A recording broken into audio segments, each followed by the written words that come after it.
and dive into our fairly packed agenda for the day. So we have a pretty small group right now. Let's do a really quick popcorn introduction because we have some returning faces and some new faces as well. So I'll kick us off and then I'll call your name if you can just introduce yourself and share your affiliation pretty quickly, and then we'll dive in. So I'm Erin, project manager with Envision Athens, the 20-year plan, and this is the meeting of Abundance Athens, which is the work group for agriculture in that 20-year plan. John, going to you next. Hey everybody, John Morris, project coordinator with Envision Athens. In returning, Manny Stone. Hey, it's been a while since I've been here. I'm not sure why I got all the buildup, but I teach culinary arts at the Career Academy, and it's been kind of crazy. So I'm sorry to have missed as many meetings as I have. Manny, one thing that you've missed is, I think we're all a little weary of Zoom. And so when I feel like things are at a lull, I introduce the game show contestant voice just randomly, just to keep things interesting. So that's all. Welcome back. Good to see you again. Tanya. Hi, I'm Tanya with the Food Bank of Northeast Georgia. I'm the programs manager. Welcome. Catherine.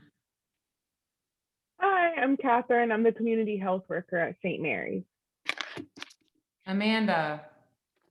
Hi, everyone. I'm Amanda. I'm a student at UGA and the communications fellow at Envision. Shannon. Hi, everyone. I'm Shannon Brooks. I'm the director of the UGA Office of Service Learning. Mark. Hey, all, I'm Mark Madison of the United Way of Northeast Georgia. Josh. Good afternoon. Josh Podvin, Office of Service Learning at UGA. Sherry. Hi, I'm Sherry with the Marigold Collective in Winterville. We have the kitchen, the food hub, and the market. John Weatherford. Hey, John Weatherford, senior lecturer at the New Media Institute at UGA. Jerry Shannon. Hey, I'm Jerry Shannon. I am faculty in geography and financial planning, housing, and consumer economics here at UGA. Eve. Hi, I'm Eve Anthony. I'm the executive director of the Athens Community Council on Aging. Commissioner Myers. Carol Myers, Commissioner District 8 on the east side. All right, is there anybody who's off camera that wants to introduce Denise, Sarah, Hey everybody, Sarah Thurman from Athens Farmers Market. Camera's still broken on my laptop. I apologize, but I'm here. No worries. Andy. Hey, I'm Andy Bashalia. I'm the coordinator of Campus Kitchen, run through the Office of Service Learning. Samaya. I'm Samaya Collins. Good afternoon, everyone, with Family Connections, Communities, and School. I am the neighborhood leader for the Barnett Shoals Prosperity Zone. Thanks, Samaya. Thanks for joining us. No problem. Leslie. Hi, I'm Leslie Trier. I'm with Athens Community Council on Aging, and my apologies, I was trying to finish up lunch before turning. Oh, no worries. Sure. Thanks, Leslie. Do your thing. Ellie. Hey guys, I'm Ellie. I'm the manager for the Westbrook Farmers Market, and sorry I'm not on video. I'm actually commuting between some semi-rural farms today, so I'm coming to y'all from the car, but always glad to be here. No worries. Be safe. I won't call on you again, Ellie. Jenny. Hey, program manager for Concrete Jungle. All right. Welcome, guys. Thanks so much for sharing this hour with us today. We have a pretty packed agenda. So let's go ahead and dive into the first item, which is reviewing the resource that has been created, led by Office of Service Learning in partnership with a few of the folks on this call. Josh Podvin, looking at you, sir. I guess I can give an update. I'm going to do, oh, look at you. You're going to go ahead and do a screen share and everything for me. I'm going to apologize in advance because I have a 5.5-year-old doing virtual school at home. And he knows that when I start talking on Zoom, it's his chance to become very famous on Zoom. And so I will not be surprised if he makes an entry here. So this is this page that we have created that is a central place for food distributions to be listed in the community. So we've been, just to talk a little bit about the process, and I don't know, John, if you mind, am I able to share my screen, or is it like, so other John, sorry. Other John. Is that possible real quick? Because I can navigate through a couple of pages, or if it's not, I can use just this one. I think that since Aaron and I both have host and co-host to record the meeting, that we're not able to. Okay, I gotcha. Well, no problem. So I'll talk a little bit about our process. We have a handful of folks that are making phone calls to agencies based on lists that were shared through this group and others to confirm what distributions are happening in the community, what food pantries are occurring.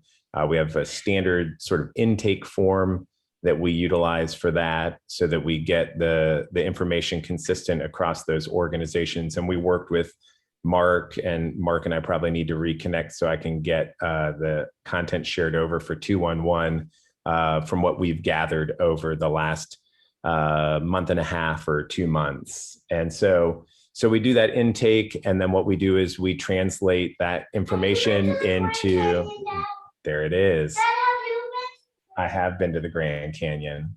Why do you have to go through the whole desert? That's where the Grand Canyon is, so that's how you get there. It's the joys of education these days. So we translate the information from the intake form into this page. And so as John scrolls down, you can see we spotlight a couple programs. We're happy to spotlight more. So as you visit the page, if there are other things that we think are resources that can be listed here, we're happy to post those there. We have a week-to-week list of those distributions, and individuals can click on any of these distributions to get more information about requirements, information about where those distributions are located, what hours they take place. Something new that we've done in the last 2 weeks is we've started taking this information and distilling it into a MailChimp and a PDF document that is sort of a just the facts version of the distribution. It goes out to about 350 folks. It's folks are more than welcome to share it, but it's just a straight list of what distributions are happening for a 2-week period. So again, that it stays very current, and we make sure that that information is accurate. So the next one will come out probably Thursday for the May 15th to the 30th. And so that's where things stand right now. We'll start the process of confirming with the groups that have been on this list. It's about, we were given an initial list of somewhere over 100 distributions happening in the community. We've really been able to confirm about 35 of those that are actually still doing distributions or hosting food pantries that are public that we're able to share. And so we'll start reconfirming that information from folks here shortly. And then absolutely, I'll send it out to you, Samaya. We'll be sending those updates here in a couple of days. So if folks have questions, suggestions of information that can be included in that distribution, we're trying to keep it simple and streamlined. We started this, we sent the first digest out on the 1st of May, and it's been really well received by folks in the community. We've heard a lot of positive feedback to just have a central resource with the information. So we'll keep doing that and adjust as necessary. Mm-hmm.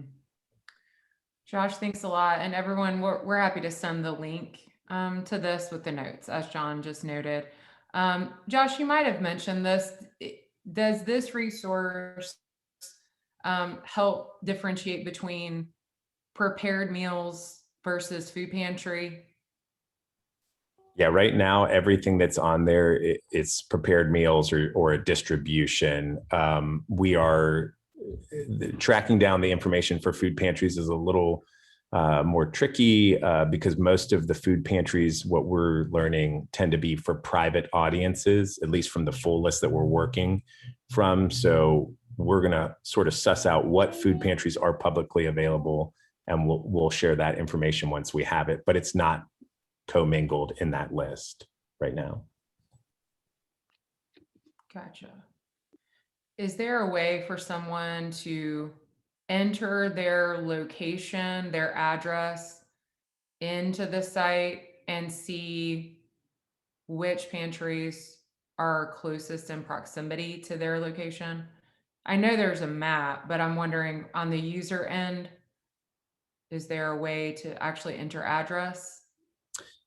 At this point, no. They'd have to just use the GPS location information and the Google map and find what's near their location.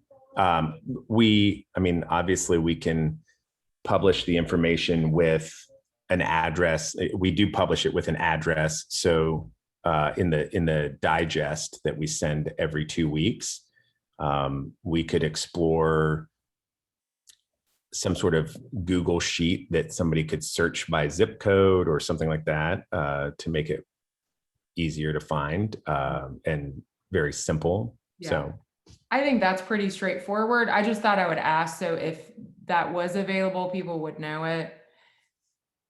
It's not that, just to chime in, it's not terribly hard to set up a link that automatically creates directions from Google. There's just a stem URL that you can use and then just paste the address at the end. That might be something that might be worth, I can talk to Josh about that, doing. And that would give you could click on this and see directions from where I am to that. that sounds great. And Josh, are you all open to suggestions at this point for the resource? And I ask that because before we ask for suggestions, that it probably isn't helpful to give suggestions if this is what it is and it's pretty final. So before we move into that space, I thought I'd ask, will there be future iterations of this, or is this kind of where it's at? Yeah, we'll be doing this for the foreseeable future. And so we want to start simple and make sure that we understand where things are going. But we don't want to duplicate what anyone else is already doing, but we're glad to enhance the resource or point people towards other resources that exist, whatever sort of the efficient manner is that we can do that. Mm-hmm. So I welcome feedback and suggestion. I won't make any promises on how long it'll take us to, make some changes or take those into consideration, but we're trying to keep it simple and as user-friendly as possible. Mm-hmm. I know, I think this is a great place to source a conversation like this because there are many people here with decades of experience in food provision. So just opening the floor up to questions or input while we're on this topic.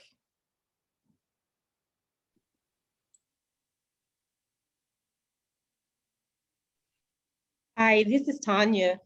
I would like to add just to make sure you guys keep an eye on our website because we sometimes tend to have an agency to call and cancel a distribution at the last minute.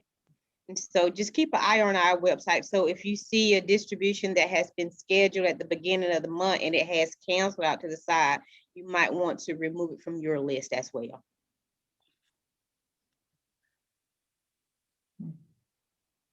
Okay. Commissioner Myers. Yeah, thank you, Josh. This looks really, really wonderful. I have a question. You might have covered this already, but just so I have it down here in my notes, how often are you updating this? And is there a person, or did I remember that there was an intern or someone who's calling all of these organizations?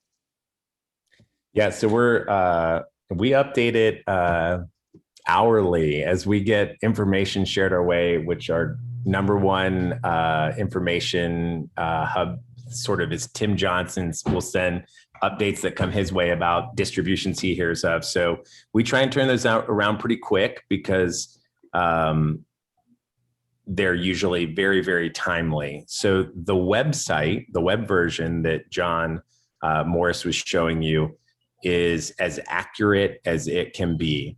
The MailChimp we do on a 2-week basis. So that is updated every 2 weeks. We export the list essentially every 2 weeks. So it's static, but that's the challenge we've sort of had, is that these lists get created and that they're not accurate for a long enough period of time. So we settled on what would be a manageable business practice for our office would be to create a set list every 2 weeks, but keep the website as live as we can. So for the most up-to-date information, go to the web space. Okay. I have another comment, and this is just you can do with it what you want in terms of visuals. I taught classes online for ages, and so I was always thinking about the user experience. And I would assume that what you have here is a website that you want people who are looking for food distribution to be able to find and use. On that note, I would actually, if I were doing this, take the calendar and I'd put that right at the top with a clear heading and then put the about after that, so that it's really easy. I was on here and I was like, where is it? Where is it? And if I'm a user, I just want to know where the food is. I'd put that right at the top and the about afterwards. Just my. I wish we had, it's a templated software. So I wish that we had more flexibility with how to lay things out. We can put some more language at the top that directs folks, scroll down for upcoming distributions. I appreciate the being, and John Weatherford will probably chime in, as we've had conversations about this software platform before, and how we can make it a better user interface. But it is sort of what you see is what you get on this. It's a low cost option for us that enables us to sort of centralize all this data. Yeah. Now I was thinking MailChimp, and you can move the blocks around. Oh, sure. Oh, sure. We can totally adjust the MailChimp that way. Easy. And Josh, in terms of how this is being utilized, do you have any sense, I guess, first of all, to what extent other partner agencies have shared this link and how often it's being used? And then have you gotten any feedback about the user experience from that? Yeah, so we have, like I said, about 300 folks on a distribution list. Those are largely agencies. So I'm connected to a couple of nonprofit training series, other nonprofit groups. The school district is on the distribution list, some folks at the distribution through the school district. So of those 300, we saw a click-through rate of about 25%, which is decent for MailChimp, I felt. And like I said, the response has been really positive. I think the best thing of pushing it out publicly is that we learned of other distributions that are happening. And I'm hopeful that as we continue to push it out, people will be like, I want my information to be on that list, please include it. So it just helps encourage those that maybe didn't initially want to publicly list stuff to be more encouraged to list things publicly. So. And Aaron, we also shared it with the Athens Eats email distribution list, and we have a little over 1,000 people on that list. So we didn't do the follow-up, but I'll look, Josh, and see what the clicks were from that. And then we also have shared it on the Athens Eats social media as well. So I will add, and that's a great piece there, Eve, on the social media piece. So we're going to, like I said, we'll be doing the next push on MailChimp, and we'll make some of these adjustments that I'm hearing from folks today. We'll be sharing. I've learned from Leslie Hale, the great Leslie Hale, on not recreating Facebook audiences and trying to push everyone to a new page. So we'll be pushing things out through the Office of Service Learning. I'm happy to connect it to other folks, but feel free to share the content from that once we sort of get that posting all squared away. So you can look for that as well to share out through all of the channels that you have. Fantastic. Any final questions or inputs on this topic before we move on? Josh, I wanted you to ask this question because I want you to get a chance to say it. So I think that what Mr. Myers was asking, particularly, I want you to get to share how often you're proactively asking folks for updates, because it's one thing to get the ones as they come in, but it's a whole other thing to proactively ask for updates. So yeah, how often are you proactively asking for updates? Each month we call the distribution list again. So pantries and distributions now. So obviously that, and the initial phone call, that initial intake form is significantly longer, far more questions. Then when we follow up on that monthly basis, so every month for the remainder of the year, those 30, 40 plus groups that are doing distributions, we want to reconfirm that the information is accurate. And then we're trying to still obviously track down those that we have an ever growing Excel spreadsheet full of notes of, left voicemail or no voicemail or things like that. We're still constantly trying to track that information down on a monthly basis. So. Yeah, I'd love to point that out because I just think that's the big deal about the way y'all are doing it. And that's why we're invested in trying to use that same information for 211. And I'll speak briefly to the zip code question, just because it's worth mentioning that we can do that via 211. When someone calls or texts, we ask for zip code. And the way that things are searched by the community connection specialist is by zip code. So if you text 898-211 and your zip code is 30601, they're going to begin their search for things to help you in kind of concentric circles going out from that. So it's a similar usage. What Josh has is definitely, like, if you want to find the food resources in Athens, especially the ready-to-eat meals, that's definitely the way to go. If you're looking for just other general things, always reach out for us at 211. It's got the mappableness as well, but the texting is probably going to be one of the key factors for just anyone accessing it. You can text us instead of having to, search and sort. Mm-hmm. Great. Thanks so much. Great collaborative effort, and Office of Service Learning, thanks for spearheading this. I know it was a heavy lift. Anything else? We've got a good team. Yeah, no, I was just going to say we've got a good team, and we've been able to utilize some service learning students.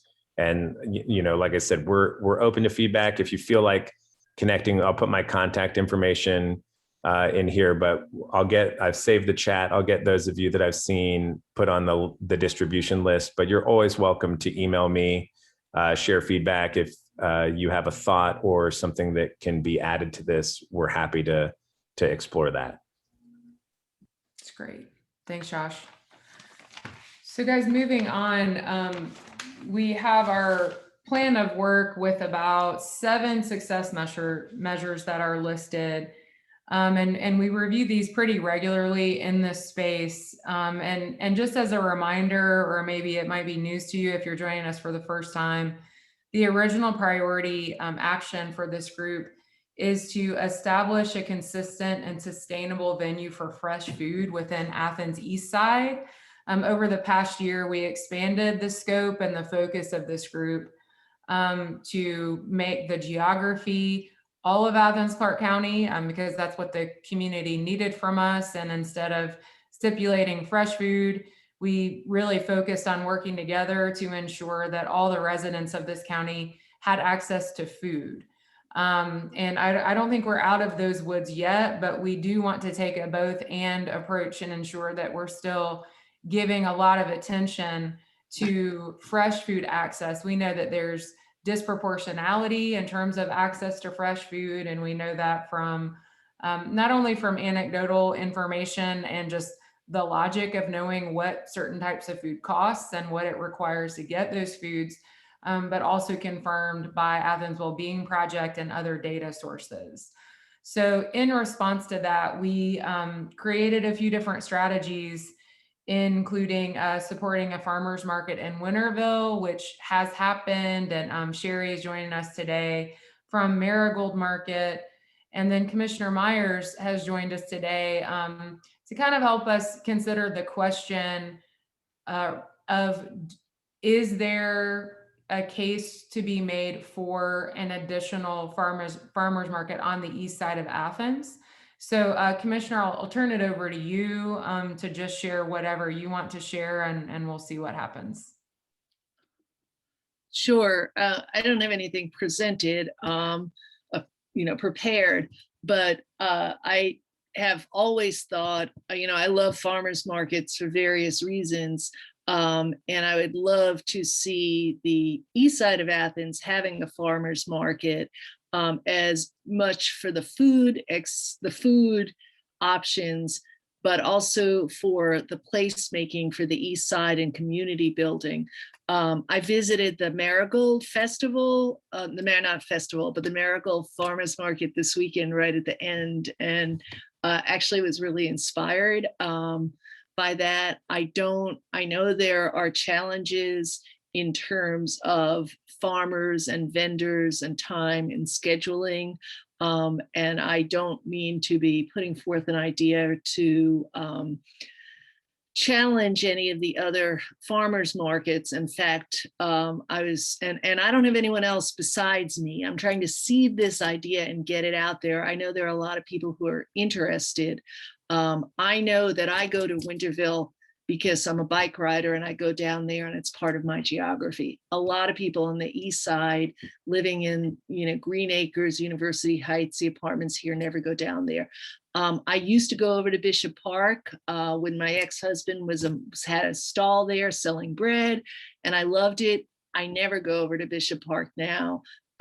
Just it's out of my geographical zone. It's a special trip. And so I just would love to see something like that happen on the East Side. I know that there are, I think I ran into Sarah once, Thurman, I think that's it, who's the coordinator of the farmers market at Bishop Park, like by accident on the Firefly Trail or on the Greenway, and had a chat with her and hadn't followed up on that. There's been a lot of things to follow up on in this new commissioner role. But I know it's a matter of finding out if there are vendors, finding a right time.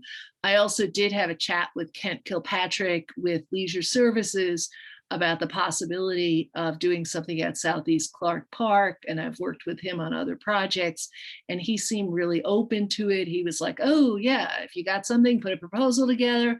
And I have a feeling they'd be very welcome to have, like, that's a space that would be available. So the question is there, are there farmers? Is there an organizational approach to doing this, scheduling, et cetera? And that's sort of where I am, dropping this idea into the mix and hoping I can find people to take it and make it happen. That's great, Carol. Thank you. And I can't think of a better group to just kind of brainstorm. I think it sounds like the key question is, is there demand for this? And I think the supply of farmers is another question, but Sherry, let's start with you. One of the things I liked about what I just heard you say, I wish I would have seen you Saturday. I heard you were there and I was like, oh, I didn't get to see her. But one of the things that I've heard from some of the vendors, several of the vendors, including the farmers, is that they are open to having a midweek market. And so that would be a way to overcome the obstacle or the saturation, if you will, of having so many markets in the area where the farmers just can't participate and on Saturdays. And so that's one idea. I do know that I spoke with Mayor Dodd, and I'd love to get with you, Mayor Dodd and Patrick Davenport, and just see what we can do to collaborate and kind of talk about our vision and go over what we have to offer as the Miracle Collective with you. So that's definitely something we've been thinking about. Yeah. Thank you. Yeah, no, I'm very well aware of, having been on the vendor side of it, what's involved with being at the farmers market. And I know being in the baking side of it, there had to be, it wasn't always easy to come up with all that stuff, and you had to get rid of it in a certain amount of time.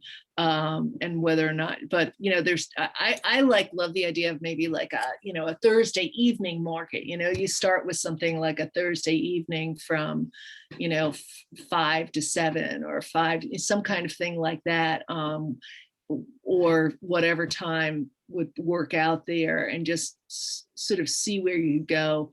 My gut feeling is that there is a market, that there would be a market for that. And of course that could play in with the, I don't know what the parking's like at Southeast Clark Park, or, you'd have people there for recreational activities as well. Other ideas? Yeah, me. This is Samaya Collins. Yeah. So I do like the idea, and I can tell from the east side it is a market for it. I also like the idea if we could in some of the smaller urban neighborhoods, such as Clark Garden and Pinewood, if we can have like a smaller farmers market out there. I think that'd be good just to open up the idea and let the residents know what's going on. I plan on taking the handout of all the distribution places that you all had to give out in those neighborhoods so families would know. I know we're doing within the neighborhood leaders, we're doing a resource fair. I'm going around to each neighborhood. For Clark Garden and Pinewood, mine is May 27th from 4 to 6.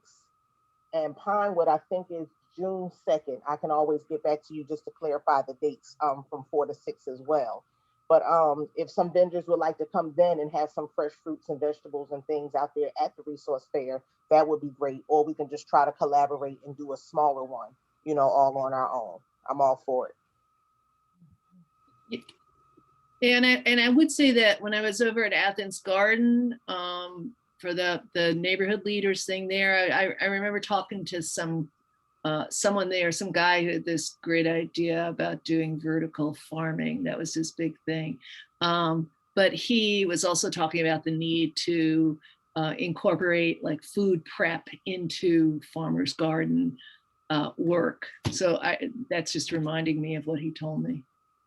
Yeah, and also one of our neighborhood leaders, Shawanda Johnson, she used to do food prep for UGA. So sometime if she can set up a small table and help families understand about quick, short meals on a budget, she said that was pretty successful, you know, when she did that before. And if need be, I can always ask her about it and her schedule. And if we put something together, see if she'll be able to come and help us out with that. It sounds like potentially an ideal group to help with a follow-up conversation. Would definitely include some reps from the Marigold Market and maybe a neighborhood leader or two. And I would love to hear if anyone who currently manages a market has any input. In addition to Sherry, I know we have Sarah and Ellie who may still be driving, having participated in the fact-finding process with Mayor Dodd that led to the Marigold Market. Just a little bit about how we arrived at the conclusion. We hosted a few farmers town halls in Winterville to help kind of kick off the conversation and ascertain the level of interest and listen to farmers about what would work for them and what would make it worth their while, since that's already a really intensively challenging and demanding job. Sarah, I see your hand. I think it's important that the planning is pretty practical around what is a good use of a farmer's time. And I think that the selling opportunity has to kind of reach a certain point in order for it to make sense for everyone. So finding that sweet spot is important. Sarah Thurman? Yeah, Carol, I remember I actually met you with Aaron's son at the farm. I just want to say I'd be happy to help you with like any of the brass tacks logistics of, you know, just how to operate a market. I think that, you know, this year, for example, we didn't have any denied farmers that applied, which tells me that there's not a surplus of farmers looking to sell. Granted, all the farmers have to be certified organic or CNG. I know the Marigold Market intentionally went away from those required certifications for that point exactly. I think the biggest threat to supply of farmers is actually like Fresh Harvest and those big aggregate CSAs and the Atlanta markets. So, you know, when they're looking for a bang for their buck, they're selling a lot to the aggregators right now. The demand is just huge in Atlanta and people will pay a lot more money. And so middlemen are coming in to kind of meet that demand. And then, you know, I know this is a subject we've brought up many, many times, but the lack of accessible commercial kitchen space in Athens is the biggest inhibitor to small business development in the food scene, in my opinion. And, you know, the food trailer permit stuff, I don't know a lot about that, but, you know, if you want a vibrant market, you do want more than just produce and so many people cannot get into a kitchen to prepare their food, and it just blocks them from being able to sell at any meaningful scale. So, you know, if you have Southeast Clark Park interest and you have, you know, obviously you're a commissioner, I would really focus on, sorry, am I still on the call? Okay. I would just really focus on that first, food incubators, and then watch the produce come alongside it.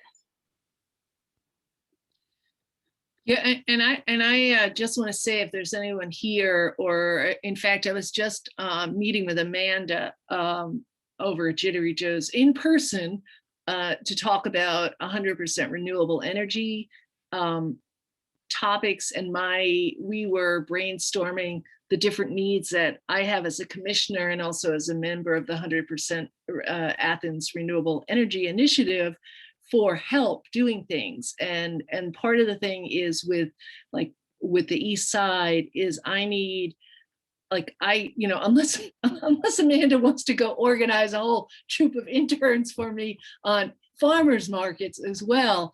I don't have any support staff. It's just me. And I'm spending time learning about affordable housing, district attorney, criminal justice, and I'm enjoying it all, but I run out of hours in the day.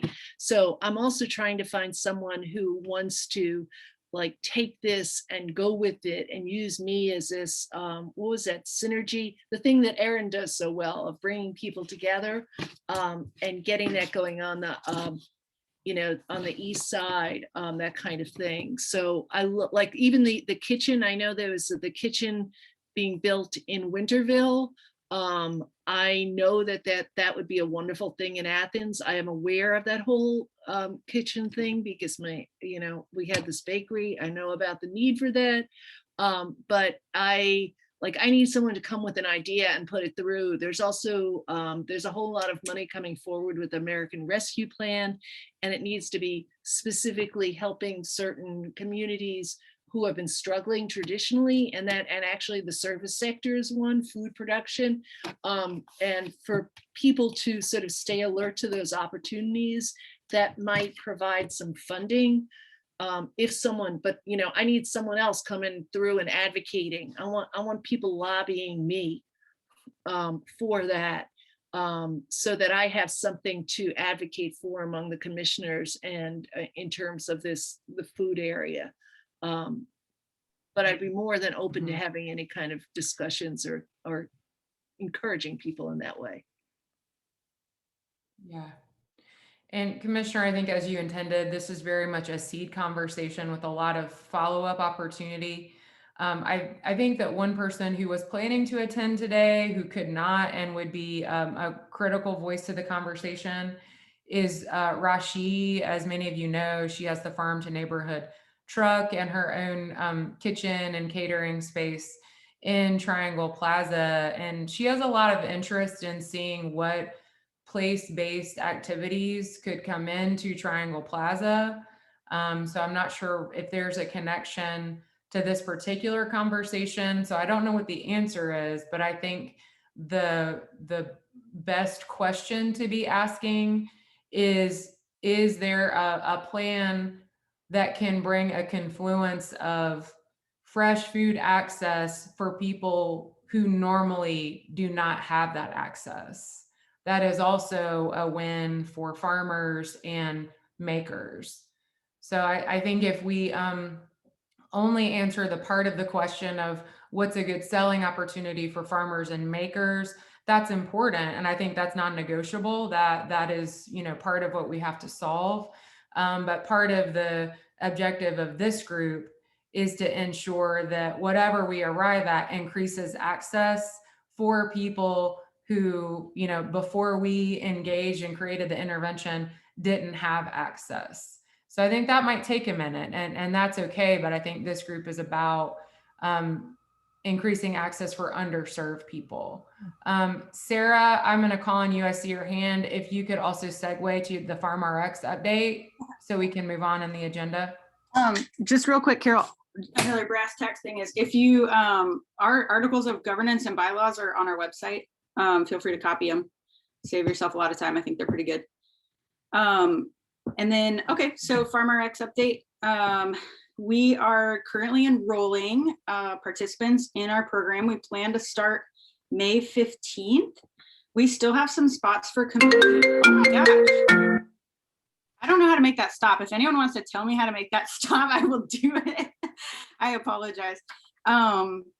So we still have some spots for community referrals. And if you want to email Monica at afmfarmrx@gmail, she would be happy to get in contact with you guys.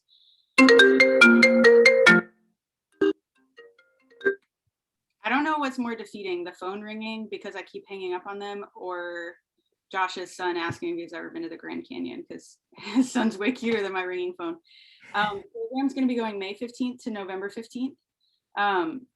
We are super excited. We are actually going to be having English and Spanish speaking cohorts this year, which was something that I valued very much in our program, and due to bureaucracy just had to go away for a little while, but it's back and we're so happy.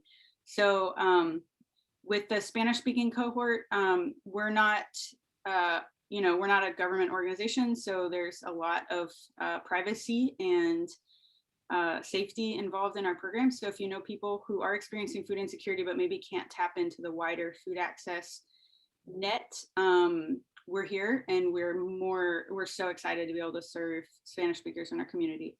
And we are actually growing our program 5 times this year. So we will be serving 100 families and looking to serve about 250 individuals. So when someone enrolls in our program, we actually provide food for their entire family for the duration of the program. That way, people don't have to make decisions about who's going to eat the fresh food that they're getting.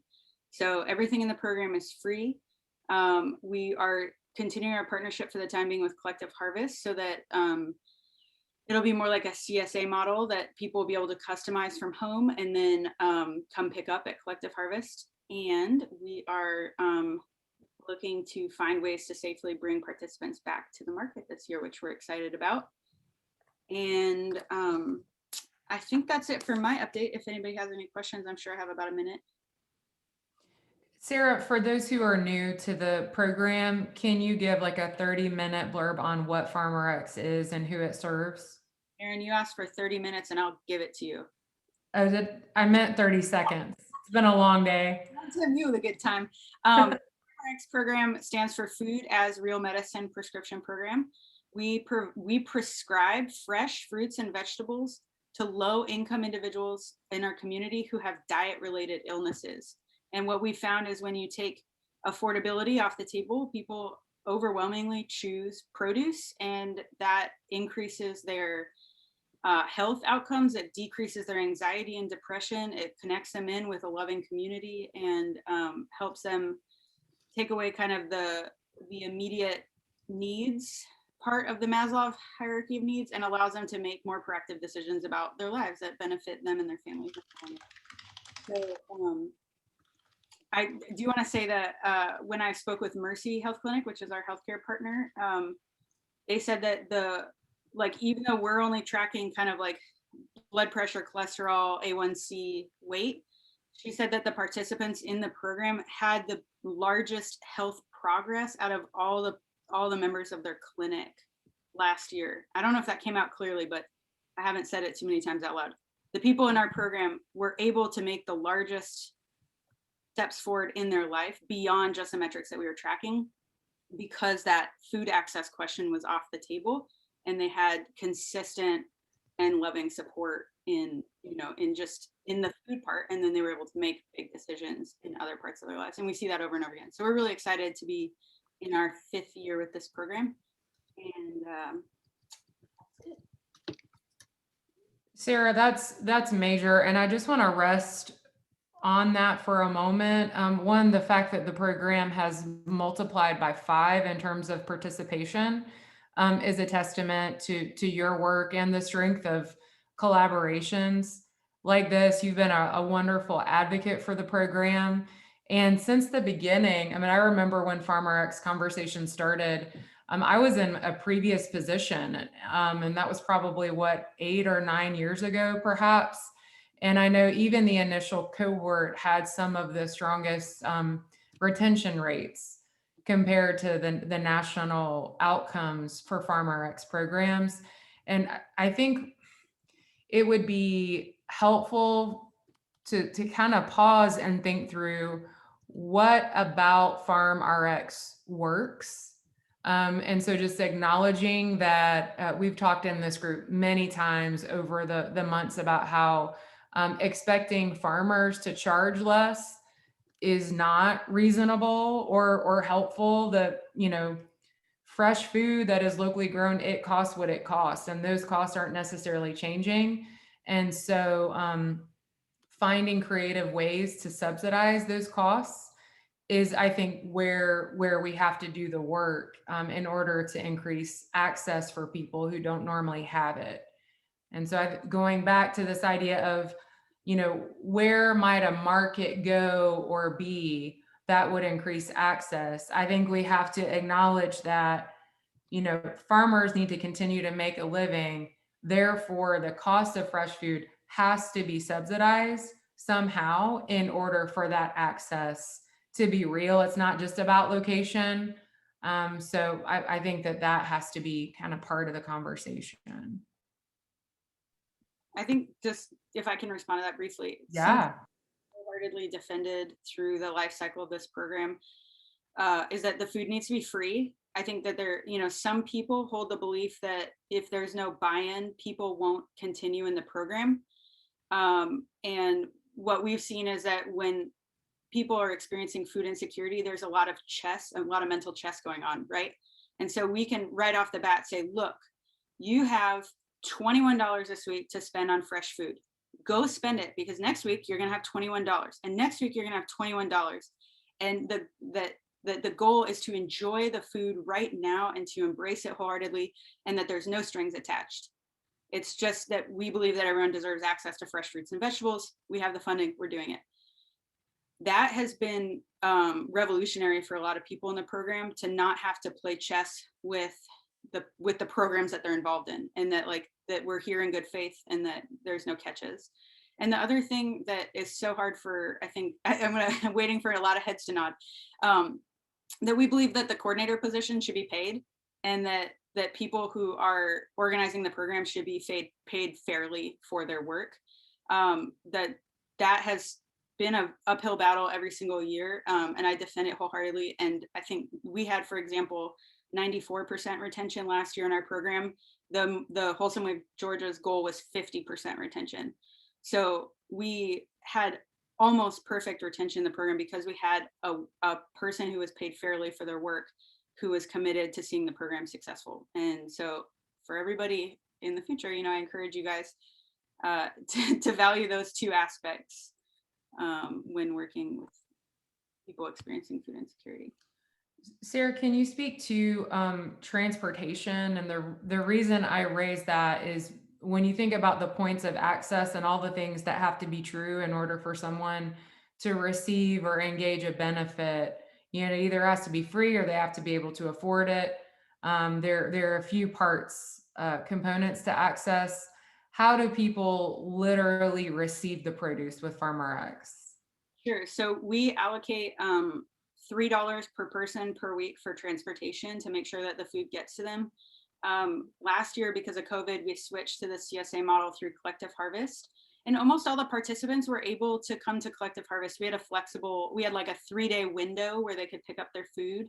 The coordinator helped make sure that, we knew what day they were going to be there so that the food would be fresh. But most of them were able to get to Collective Harvest on their own, but we just had funding, and if we needed to deliver it, we delivered it. And Collective Harvest was extremely generous with their vans, so that we didn't have to figure out, that part. But in the past, we've also done Uber. We just offered Uber rides. It's, maybe $15 per person per week, but most people don't need it all the time. And so it's really just like taking off the stress and just saying, like, we've got you, like whatever it takes to see you successful. We've offered childcare during classes. We had, I think I can say this now, it's been long enough. When Beto was the coordinator, we had what we called the undock Uber for members in the Spanish speaking community who didn't really feel safe, like just hopping in an Uber. So we found a member within their community who was licensed and just paid them what we would have paid Uber to drive participants to the market. And that worked really well. But it's not, you know, if you have money to do things, it's not really hard to get them done. So Carol, that's my plug to you. Is you want to see things done, show up with some money and you will find people to do them, because there are a lot of amazing people in this community that just can't work for free.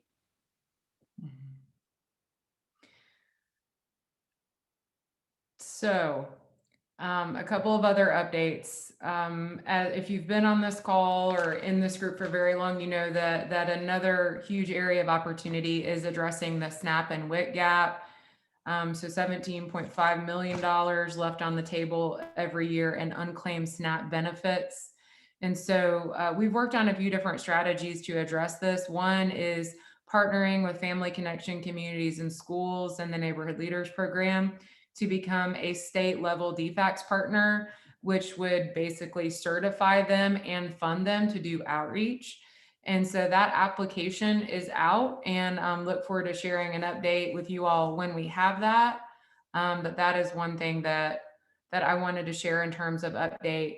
And then Manny Stone, it's great to see you back with us. Manny has had a long year of virtual culinary educating. I really don't know how one does that, but you did it. And Manny is directly connected to success measure number 7, which is supporting the Athens Community Career Academy to create a food vehicle to literally mobilize fresh food. So Manny, welcome back. Would love to just hear how you're doing, what you think is next for this project. Well, so it's tough to build a food truck with the idea from the beginning was to have kids learn their CTAE standards through the construction and creation of this, right? So my students, this year, virtually, we could make menus for future food truck events, for example, and talk about different nutrition related topics that can be connected and employed through the truck. But it's awfully hard for auto tech to build a food truck without any students for most of the year. So unfortunately, we didn't make a whole lot of progress in the physical construction of the truck, but we have finally garnered support from the school district. So up until now, this had been entirely donation driven. And so we acquired the food truck without school district funds, and all of our progress thus far had been done without any school district related funds. And we've done fundraising in a number of different ways. Lead Athens, most recent class, did some fundraising for us. And so we're about $35,000 short of our goal for building a real, Mac Daddy food truck. And the school district is offering up that money. And so they're setting that aside. So that is the biggest update. Fingers crossed, because I haven't seen the check move over into a food truck specific account yet, but I trust the people who have said it. So I think that's the biggest development, is that next year we actually hope to be able to complete the food truck. So fingers crossed we'll have students in classrooms and hands on the truck. And so I guess that's the update in terms of the truck itself. Yeah, it's been a challenging year trying to teach cooking online, but we are almost there. Today is our seniors' last day, so we've got a bunch of people who made it through. And while I've got a group of people, I would say that poo-poo on the learning loss conversation. Don't hear that. My kids did lots of work this year. Love it. As you can tell, just from that moment with Manny Stone, he's quite the maverick. So Manny, now that the $35,000 question has been answered, praise. What is next, and what can this group do to support you? And then I have a follow-up question, but I don't want a question stack. So Sure. So what is next is I've been working with we've been lucky to have a number of MBA students and board fellows through Terry College over the past 2 years. And so I'm currently working with one on putting together a detailed plan to finalize this project and really get us to where we want to go. So we're looking to build a board for this maiden CCSD operation. That's sort of the idea behind the food truck, is to brand it as a program unto itself that can serve our community through teaching students through real world projects, right? And so we're looking to do that. So anyone who's interested in, furthering that work, the idea is, I know for a fact that my kids learn better when they're doing, work that they see as immediately relevant and that they see as meaningful. And so at the Career Academy specifically, we have a lot of students who are studying specific pathways, right? And so there are all these skills that can be put to use. And at Cedar and Central, all of these students in CTAE classrooms are learning skills that could be taught through doing work for our community, in and for our community, and really build radical resume experiences for them in doing that, while checking off and earning a grade, right? And so next is, I guess next on my agenda is totally reworking a budget, because everything costs different amounts of money than they did 2 years ago when we did this last, and building a board, and really communicating with the community about how this can be a resource for the community, and how this can be a resource for students and different campuses as well. And so I think that's going to take some, considered thinking in terms of how we convey that message to the greater Athens area. I think that I would connect it to the earlier conversation where community kitchen or commercial spaces were touched on. I know that as a former market manager for West Broad Farmers Market, there are countless micro entrepreneurs in our community who would benefit from shared commercial certified prep spaces, right? So micro entrepreneurs and food truck operators, and that would mesh perfectly with culinary students and the food truck, in the sense that when we renovate my lab space, one of the hopes is to have a gray water dumping station and make a legal docking station for food trucks. And there are lots of people who have or are flirting with the idea of food trucks who just can't jump into that because they don't have the prep space or the docking station. And so all of those things would connect real well, very naturally. I'd like, for example, some shared cooking space at the Career Academy, so that my students can then meet those micro entrepreneurs and get internships, right? Like, because I will actively model networking and say, hey, let's get Jayla a job with Holy Crepe, or let's get so-and-so internships. And so if we had that shared space, I think that would all happen very naturally. And it could serve the purpose of bringing fresh food to directed communities wherever they are, but certainly in East Athens. I think it would be great if, and certainly, as you know, the intention of the truck is to go out to the east side and do food demos and deliveries of food, and that could be Farmrx related or modeled. I'm open to any any opportunity there. And I think one way to transcend maybe the impossible question of what is the perfect place is to reject the question and instead take it on the road. And we have, through this resource that Manny is spearheading, and then Rashi's Farm to Neighborhood, we have a couple of excellent resources to kind of help us transcend that and think creatively about how to make even place-based opportunity that can move and kind of build placemaking in different pockets. You see me reacting to that. I guess that also then makes me think about the, outlets for farmers conversation from earlier.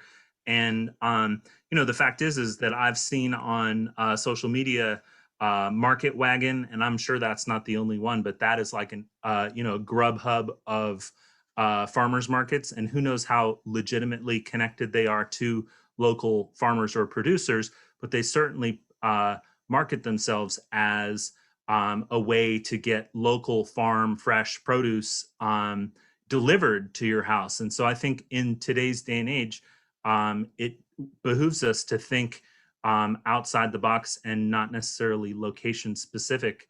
The more we can go to the end consumer, the better, I think. Absolutely. Well, this is one of those days where I knew the agenda was tight, but I feel like we could go 30 more minutes easily with more things to talk about, but we won't. So guys, thank you so much. Related to all of the questions and ideas that we have yet to discuss, John, do you want to talk for about a few seconds about sending out the survey? Yeah, we're starting conversations on a return to in-person meetings, and I think that we'd consider a hybrid model as well. But right now we're hoping to get general feedback from all participants across all our work groups. So, we're not thinking next month, we're thinking early fall, probably, as kind of a just to throw a time out there. There's a really quick, short, few question survey though that I'll send out with the meeting notes. So if you could please fill that out, that would be really helpful. So we can get a pulse check in each of our work groups on when and how to return to in-person effectively. I know another looming question that we didn't have time to really unpack today is, as Athens Eats Together has come to a close, what are the ensuing levels of food insecurity and what might this group do about that? I know Eve has some data from AET, and we're talking about maybe a small group meeting to dig into that. And Dr. Shannon, thank you for joining us today. Do you have any closing thoughts just on next steps regarding understanding the scope and the location of food needs that might help us dive into our next meeting? I don't know if I've got anything right now. I know I've talked with, I emailed with Eve a little bit, and some of it depends on what, there's some geography students working on that already, and I don't know exactly what all they found from that, but we're going to try to pick that up and work with it. Great. Okay. More to come on that, everyone. Okay. Thanks for hanging with us. This was a great meeting. Good to see your faces. Take care, everyone.